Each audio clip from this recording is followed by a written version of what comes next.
오늘은 미국에서 마더스데이로 지내는 날입니다. 그래서 미국에 있는 교회들은 오늘을 어머니 주일로 지킵니다. 어머니 주일은 교회력에 따른 날은 아닙니다. 교회력은 예수님의 생애에 맞춘 것인데 어머니 주일은 교회력과는 관계가 없습니다. 그러나 교회가 어머니 주일을 지키는 이유는 이날이 우리에게 신앙적 교훈을 주기 때문입니다. 우리로 부모를 공경하라 하신 하나님의 계명을 지킬 것을 기억하게 하고 우리에게 어머니를 주신 하나님께 또 감사하게 하고 우리가 하나님께서 기뻐하시는 좋은 부모가 될 것을 또한 다짐하게 합니다.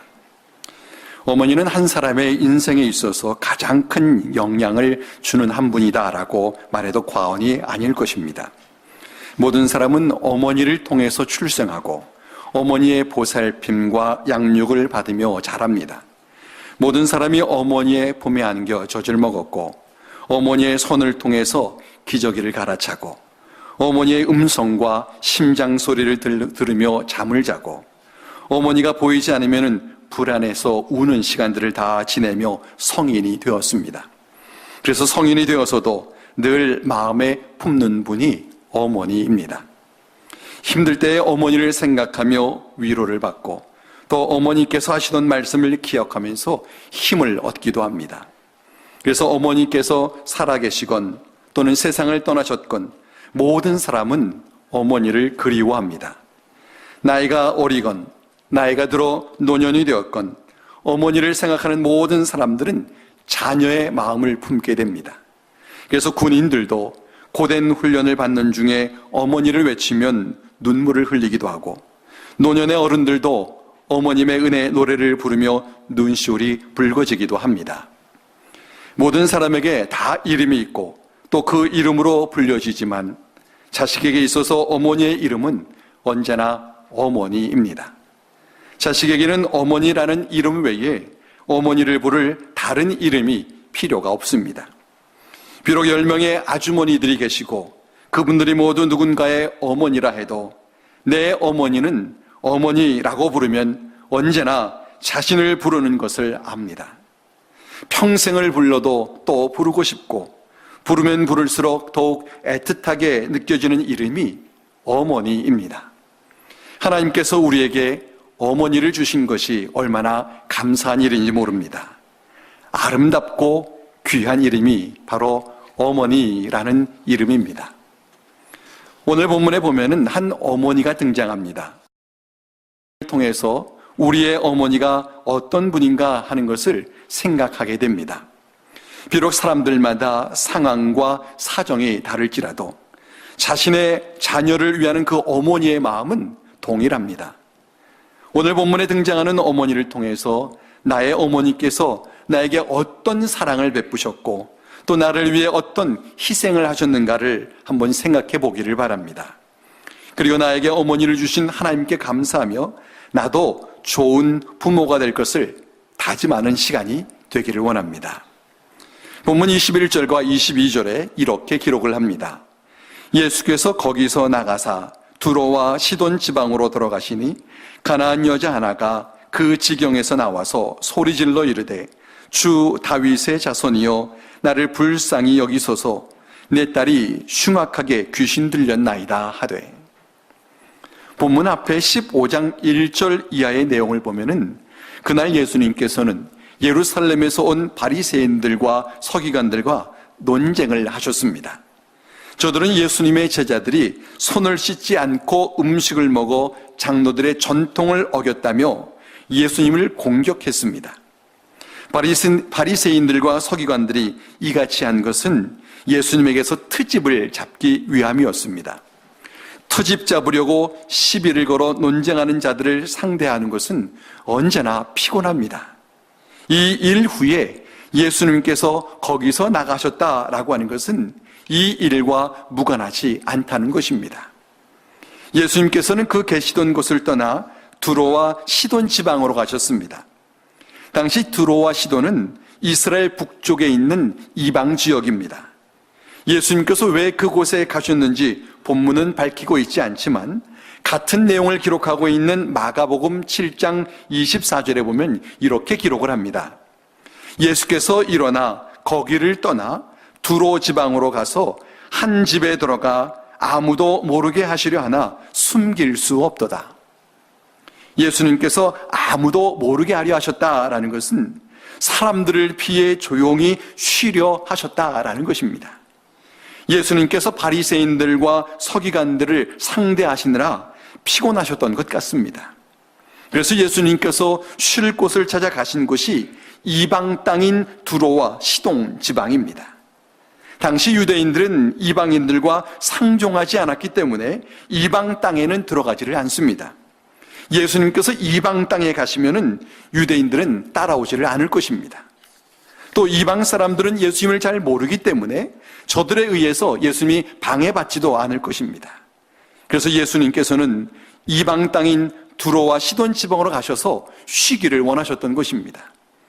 그런데 어떻게 알았는지 가나안 여자 하나가 예수님께 왔습니다.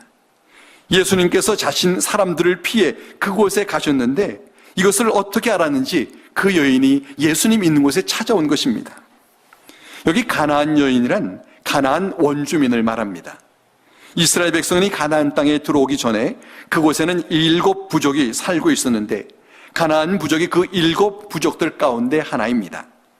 이스라엘 백성들은 가나안 땅을 정복하면서 그곳에 있는 부족들을 죽이거나 또는 몰아냈습니다. 마가복음에 보면은 이 여인을 수로보니게 족속이라고 밝히고 있습니다. 수로보니게 족속은 베니게 출신의 시리아 사람들을 말합니다. 두로와 시돈이 있는 북쪽 해변 지역이 베니게 지역입니다. 그러니까 이 여인의 조상은 가나안 족속인데 그 조상들이 유대인들 때문에 가나안 땅에서 쫓겨나 베니게에 살면서 시리아 사람이 된 것입니다. 그렇기 때문에 이들의 그 유대인에 대한 감정은 좋을 수가 없습니다. 그런데 이 가나안 여인이 그 지경에서 예수님께 나왔다라고 기록을 합니다. 그 지경에서 나왔다라는 것은 그 여인이 얼마 떨어지지 않은 곳에서 왔다라는 말입니다. 그 여인이 지나가다가 우연히 예수님을 마주친 것이 아니라 예수님을 만나기 위해 일부러 찾아온 것을 말합니다. 당시에 이방인이 유대인을 만나러 온다는 것은 사회적 통념을 넘어서야 하는 일입니다. 특별히 이방인 여자가 유대인 남자를 만나러 나온다는 것은 사람들로부터 손가락질을 받을 수도 있는 일입니다. 가나안 여인이 이와 같은 장애를 극복하고 예수님을 만나러 나왔습니다. 이 여인이 이처럼 장애를 극복하면서까지 예수님을 만나러 나온 것은 그가 예수님을 꼭 만나야만 하는 이유가 있기 때문입니다. 그 이유는 그 여인의 딸이 흉악한 귀신에 들렸고 그 딸을 반드시 고쳐야 하기 때문입니다. 만일 이 여인이 자신의 딸의 문제가 아니라면 그렇게까지 예수님을 만나려 하지를 않았을 것입니다. 이처럼 여인은 극복하지 못할 장애라 할지라도 어머니는 어떤 장애도 극복할 수 있습니다. 그 여인은 예수님께 나와 예수님을 주 다윗의 자손이여 라고 소리쳐 불렀습니다. 주 다윗의 자손이여 라고 하는 말은 메시아에 대한 칭호입니다. 이 여인은 이방 땅에 사는 이방인이었지만 예수님에 대한 것을 소문으로만 듣고도 그 예수님을 유대인들이 기다리는 메시아로 믿었던 것입니다. 그 여인은 예수님께 나를 불쌍히 여기소서 내 딸이 흉악하게 귀신 들렸나이다 라고 했습니다. 그 여인이 메시아이신 예수님이라면 자신의 딸에게서 귀신을 쫓아낼 수 있다라고 믿은 것입니다. 사실 예수님은 그곳에 오신 것을 아무도 모르게 하려 하셨습니다. 그런데도 그 여인이 예수님께서 그곳에 오신 것을 알았다는 것은 그 여인이 자신의 딸을 고칠 길을 백방으로 찾아보고 있었다라는 것입니다. 그래서 마가복음 7장 25절에 보면은 이 여인이 예수님의 소문을 듣고 나왔다라고 기록을 하고 있습니다. 그저 사람들이 흘려들을 수도 있는 그 말을 그 여인은 자신의 딸을 고치기 위해서 귀담아 들었던 것입니다. 이처럼 어머니는 자식의 문제에 있어서는 예민한 관찰력을 가지게 됩니다. 어머니는 자식에게 문제가 생기면 그 문제를 풀기 위해 자신에게 있는 모든 능력을 총동원합니다. 남들이 못 보는 것을 어머니는 보고 남들이 못 듣는 것도 어머니는 듣습니다. 남들이 부끄러워하거나 무서워서 하지 못하는 일도 어머니는 용감하게 합니다. 이것이 어머니들만이 갖는 능력입니다. 자식에 대한 사랑이 어머니로 하여금 특별한 능력을 지니게 하는 것입니다. 본문에는 가나안 여인의 딸이 흉악한 귀신 들렸다는 말 외에는 그 딸에 대한 어떤 다른 정보를 밝히고 있지를 않습니다. 그 딸이 몇 살인지, 어떻게 생겼는지, 어머니를 얼마나 잘 공경했는지 알려주고 있지를 않습니다. 이것을 알려주지 않는다는 것은 이것을 알 필요가 없다는 겁니다. 왜냐하면 어머니는 딸이 몇 살이든지, 딸이 얼마나 예쁘게 생겼든지 아니든지, 딸이 어머니를 얼마나 잘 공경하든지 상관없이 그 딸을 고치기 위해서라면 무엇이든지 하는 분이 어머니이기 때문입니다. 그저 자식이라는 이유 하나로 최선을 다하시는 분이 어머니입니다. 뿐만 아니라 어머니는 자식의 문제를 자신의 문제로 여깁니다. 이 가나안 여인의 딸은 흉악한 귀신이 들렸습니다. 딸이 귀신으로 인해 정상적인 삶을 살 수가 없습니다. 그래서 그 가나안 여인은 예수님께 나와서 나를 불쌍히 여기소서라고 외쳤습니다. 내 딸을 불쌍히 여기소서라고 하지 않고 나를 불쌍히 여기소서라고 했다는 것은 자식의 문제를 자신의 문제로 여기고 있다는 겁니다. 어머니는 자식이 아프면 자신의 마음도 아프고 자식이 힘들어하면 자신도 힘들어하는 그런 분입니다. 어머니는 자식과 자신을 분리시키지를 못합니다. 어머니들이 자녀의 문제에 집착하는 이유는 어머니가 자녀를 자신의 몸 이상으로 아끼기 때문입니다. 자신은 못 먹어도 자녀를 먹이고 싶고 자신을 위해서는 옷 한 벌 사지 않아도 자식에게는 번듯한 옷을 사주고 싶은 것이 어머니의 마음입니다. 그런 어머니가 어떻게 자식의 문제를 남의 문제로 여길 수 있겠는가 하는 것입니다. 그렇기 때문에 자녀에게 집착하는 어머니는 어떤 어머니도 욕할 수 없습니다. 어머니는 자녀가 문제를 겪고 있을 때 가만히 있을 수가 없습니다. 어떻게든 그 문제를 해결하기 위해 나섭니다. 가나안 여인은 자신의 딸을 고치기 위해서 자신이 할 수 있는 모든 것을 다 해보았을 것입니다. 그러나 지금까지 했던 어떤 것도 그의 딸을 고칠 수가 없었습니다. 어머니가 사랑과 정성을 가지고 자식을 위해 수고한다고 해도 자식의 문제가 모두 다 해결되는 것은 아니더라는 겁니다. 그렇기 때문에 가나안 여인은 간절하게 예수님을 불렀습니다. 자신의 딸을 고칠 수 있는 분이 예수님 외에는 없다라고 생각한 것입니다. 그래서 사람들이 손가락질을 한다 해도 예수님을 소리쳐 불렀고, 자신의 딸이 귀신 들렸다는 것이 사람들에게 다 알려진다 해도 그러던 말던 예수님께 소리쳐 외쳐서 내 딸 귀신 들렸는데 고쳐주세요 라고 외칠 수 있었던 것입니다. 이같이 외치는 이 여인의 외침은 절박하게 외치는 외침이었을 것입니다. 누가 봐도 이 여인의 모습을 불쌍하게 여길 수밖에 없었을 것입니다. 그런데 예수님께서는 가나안 여인의 간청을 듣고도 너무나 이상하게 행동하셨습니다. 23절과 24절에 이렇게 기록을 합니다. 예수는 한 말씀도 대답하지 아니하시니 제자들이 와서 청하여 말하되 그 여자가 우리 뒤에서 소리를 지르오니 그를 보내소서. 예수께서 대답하여 이르시되 나는 이스라엘 집에 잃어버린 양 외에는 다른 데로 보내심을 받지 아니하였노라 하시니, 가나안 여인이 그렇게 안타깝게 외치는데도 예수님께서는 한 말씀도 대답하지를 않으셨습니다. 예수님께서 그 여인이 외치는 말을 못 들으셨을 리가 없습니다. 예수님께서 듣고도 대답하지를 않으신 것입니다. 그러자 보다 못한 제자들이 예수님께 그 여자가 우리 뒤에서 소리를 지르오니 그를 보내소서라고 했습니다. 이 말의 뉘앙스는 저 여자가 따라오며 우리를 너무나 성가시게 하니 대충 어떻게 해서 좀 보내보세요 라고 하는 그런 말입니다. 제자들의 말 속에는 그 여인의 문제를 안타깝게 여기는 마음이 없습니다. 그도 그럴 것이 예수님과 제자들은 그곳에 쉬러 왔는데 그 여인이 따라오며 소리를 지르니 짜증이 날 만도 했을 것입니다. 그러자 예수님께서 이렇게 말씀을 하셨습니다. 나는 이스라엘 집에 잃어버린 양 외에는 다른 데로 보내심을 받지 아니하였노라. 이 말씀은 예수님께서 제자들에게 하신 말씀입니다. 그러나 어쩌면은 예수님께서 가나안 여인 들으라고 하신 말씀일지도 모릅니다. 실제로 가나안 여인이 예수님께서 제자들에게 하시는 이 말씀을 들었습니다. 예수님께서 가나안 여인이 들을 수 있도록 말씀하신 것입니다. 예수님께서 그 여인의 청을 거절하셨을 뿐만 아니라 아예 그 여인을 상대조차 하지를 않으신 것입니다. 그러나 그 여인은 포기할 수가 없었습니다. 왜냐하면 그가 가지고 있는 문제는 자식의 문제이기 때문입니다. 만일 그 여인 자신의 문제라면 그 여인은 그쯤에서 포기했을지도 모릅니다. 그러나 어머니는 자식의 문제에 대해서는 포기할 수가 없습니다. 이것이 어머니입니다. 어머니는 힘들면 힘들수록 더 꽉 붙잡고 놓지를 않습니다. 아무리 거절한다 해도 어머니는 자녀의 문제에 있어서는 끝까지 붙잡을 수밖에 없습니다. 그래서 25절에 이렇게 기록을 합니다. 여자가 와서 예수께 절하며 이르되 주여 저를 도우소서.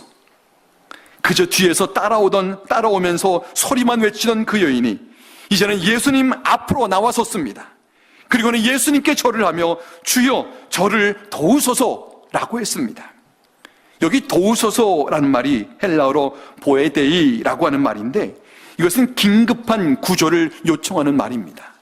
마치 물에 빠진 사람이 사람 살려요라고 외치는 말과 같은 말입니다. 가나안 여인이 더 강력하게 더 적극적으로 예수님께 도움을 요청한 것입니다. 보통 이 정도 되면 웬만한 사람은 그 청을 들어줍니다.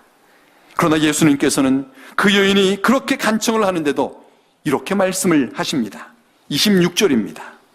대답하여 이르되 자녀의 떡을 취하여 개들에게 던짐이 마땅하지 아니하니라. 예수님께서 여인에게 하시는 말씀입니다.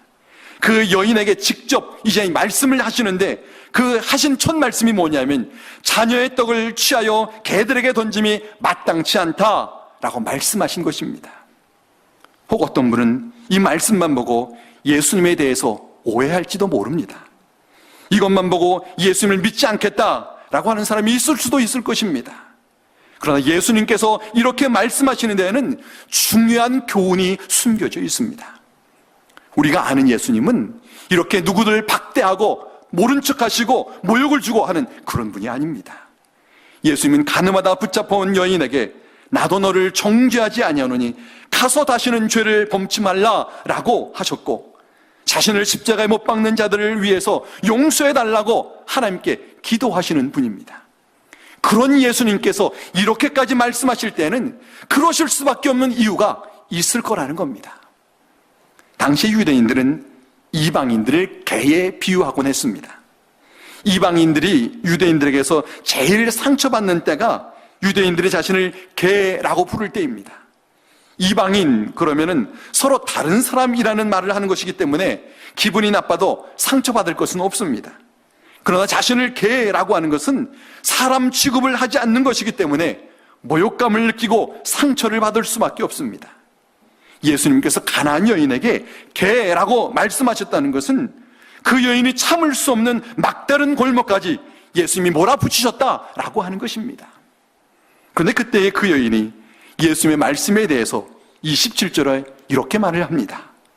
여자가 이르되 주여 올소이다마는 개들도 제 주인의 상에서 떨어지는 부스러기를 먹나이다 하니 그 여인은 예수님의 말씀에 대하여 화를 내기를 못하는 오히려 당신의 말씀이 옳습니다 라고 말을 합니다. 여러분, 이 여인이 정말로 자신 스스로 자신을 개라고 생각하기 때문에 당신 말씀이 옳습니다 라고 말을 하고 있겠습니까? 이 여인, 이 말은 가나안 여인이 자신의 딸을 고치기 위해 자신의 모든 자존심을 다 내려놓았다라는 것입니다. 보통 사람은 이같이 자존심 상하는 것을 감당하지를 못합니다.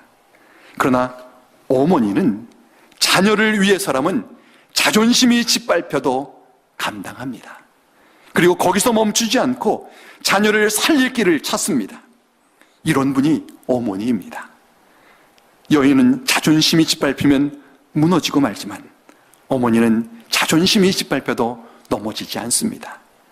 여인은 인격적으로 모욕을 당하면 화를 내며 포기하겠지만 어머니는 그때에도 자녀를 위하여 살 길을 찾습니다.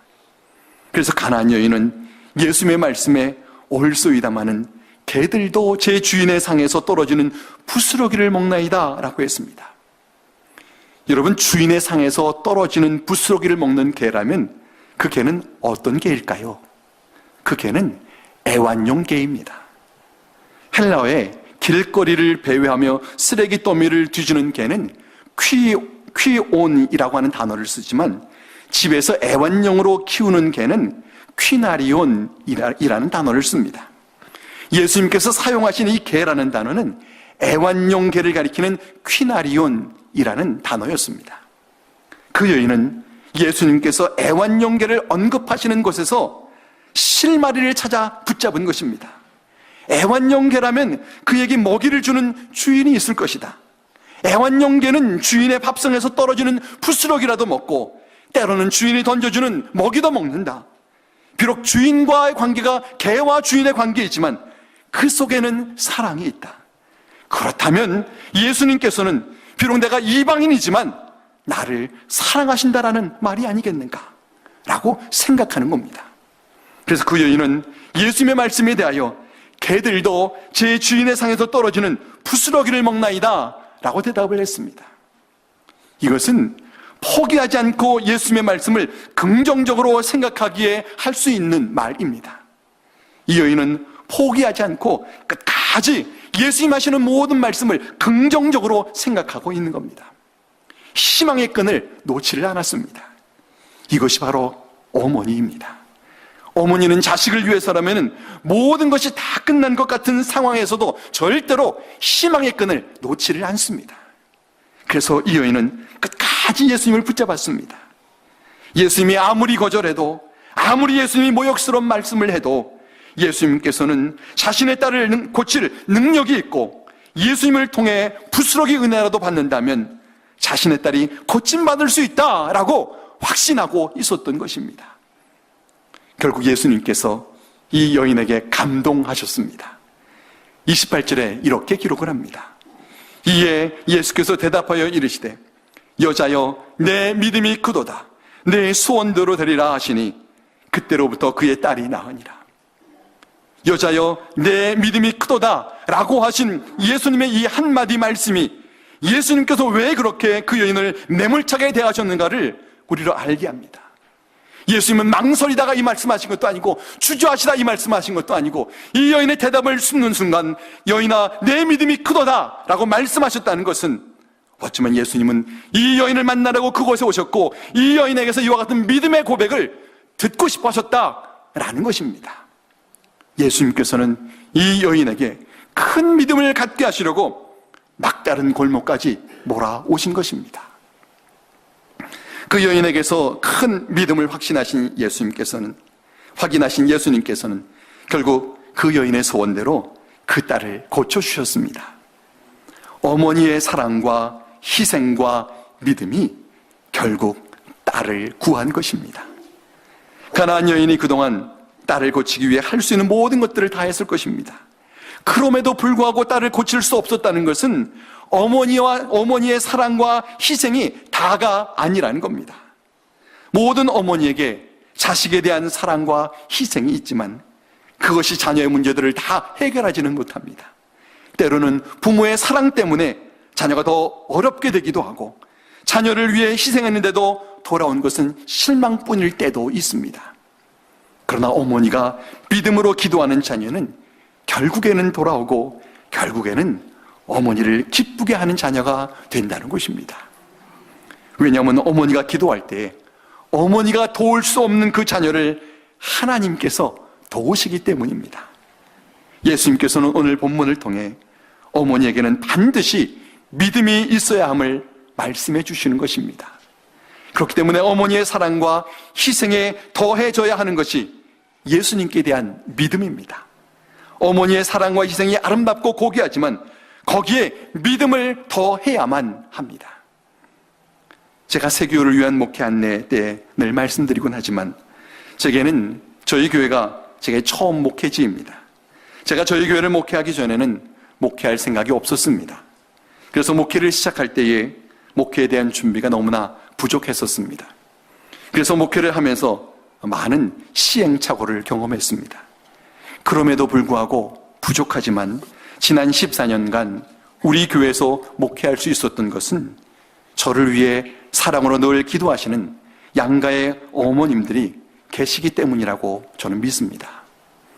모든 사람에게 있어서 아름답고 귀한 이름은 어머니이지만 주님께서도 아름답고 귀하게 여기실 어머니는 믿음의 어머니입니다. 오늘 본문에 가나안 여인에게 어머니의 모습이 있는데 이 어머니의 모습이 우리 모두의 어머니에게도 있습니다. 혹 여러분에게 믿음의 어머님이 계신다면 하나님께 감사하셔야 할 것입니다. 혹 그렇지 못하다 할지라도 어머니께 감사하셔야 합니다. 그 어머니가 계셨기에 오늘 여러분이 여기에 있기 때문입니다. 하나님께서는 여러분을 위해 여러분의 어머니를 사용하신 것입니다. 이제는 우리가 믿음의 부모가 되어야 합니다. 모든 부모가 자신의 자녀를 사랑하지만 사랑만 가지고는 부족합니다. 믿음을 가지고 하나님께 자녀를 위해 기도해야 합니다. 부모가 기도하는 자녀는 잘못되지 않고 곁길로 가더라도 반드시 돌아옵니다. 어머니를 공경하고 어머니로 인해 하나님께 감사하고 자녀에게 믿음의 유산을 남기는 우리 모두가 되기를 주의 이름으로 간절히 축원합니다. 기도하겠습니다. 말씀으로 교훈해 주신 하나님 감사합니다. 우리에게 어머니를 주심을 감사하고 또 어머니를 통해서 사랑을 받게 하심을 감사합니다. 우리로 어머니의 사랑과 은혜를 통해 하나님의 사랑을 더욱 밝히 깨닫게 하옵시고 우리도 사랑과 믿음을 자녀들에게 물려주는 자가 되게 하옵소서. 예수님의 이름으로 간절히 기도하옵나이다. 아멘.